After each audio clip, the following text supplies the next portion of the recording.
আওয়ামী লীগকে নির্বাচনে ফিরিয়ে আনার জন্য দেশি বিদেশি কোনো ধরনের চাপ নেই বলে জানিয়েছেন প্রধান উপদেষ্টা প্রেস সচিব শফিকুল আলম। গুম ও হত্যার সঙ্গে জড়িত আওয়ামী লীগের নির্বাচনে অংশ নেওয়ার কোনো সুযোগ নেই বলেও মন্তব্য করেন তিনি।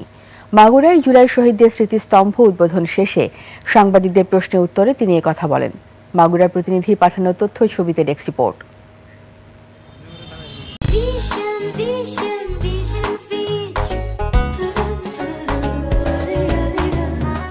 মাগুরার নবগঙ্গা পার্কে জুলাই গণ অভ্যুত্থানের শহীদদের স্মৃতিস্তম্ভ উদ্বোধন করেন প্রধান উপদেষ্টার প্রেস সচিব শফিকুল আলম। এ সময় সাংবাদিকদের প্রশ্নের জবাবে তিনি বলেন, নির্বাচন কমিশন বারবার বলেছে আওয়ামী লীগ আর নির্বাচন করতে পারবে না। এটা নিয়ে দেশি বিদেশি কোনো চাপ নেই বলেও জানান তিনি। এটা নিয়ে ইলেকশন কমিশন বারবার বলেছে আওয়ামী লীগ ইলেকশন করতে পারবে না। দেশি বিদেশি কোনো ধরনের কোনো চাপ নাই।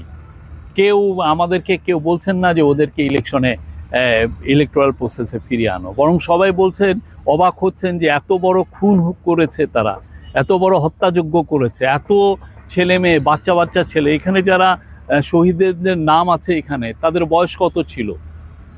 কারো 15, 16, 17, 18 এই বয়সী ছিল, তাদেরকে খুন করেছে। শফিকুল আলম বলেন, জাতীয় ঐক্যমত্য কমিটির সিদ্ধান্ত অনুসারে গণভোট জাতীয় নির্বাচনের আগে বা পরে যে কোনো সময় হতে পারে। এই বিষয়ে সরকার চূড়ান্ত সিদ্ধান্ত নেয়নি। গণভোট তো হবে, কিন্তু গণভোটটা কখন হবে সেটা পলিটিক্যাল পার্টির সাথে ন্যাশনাল কনসেনসাস কমিশন বসে এটা ঠিক করবে। আরপিও প্রসঙ্গে শফিকুল আলম জানান, একটি কেন্দ্রে যদি একজন প্রার্থী থাকে সেক্ষেত্রে না ভোট দেওয়ার সুযোগ রাখা হয়েছে, ফলে বিনা প্রতিদ্বন্দ্বিতায় আর কারো নির্বাচিত হওয়ার সুযোগ নেই। একজন ক্যান্ডিডেটের ক্ষেত্রে এই বিধানটা থাকবে, আরপিওতে এই বিধানটা আনা হচ্ছে। Masum আলিসা, desk report, 21 television.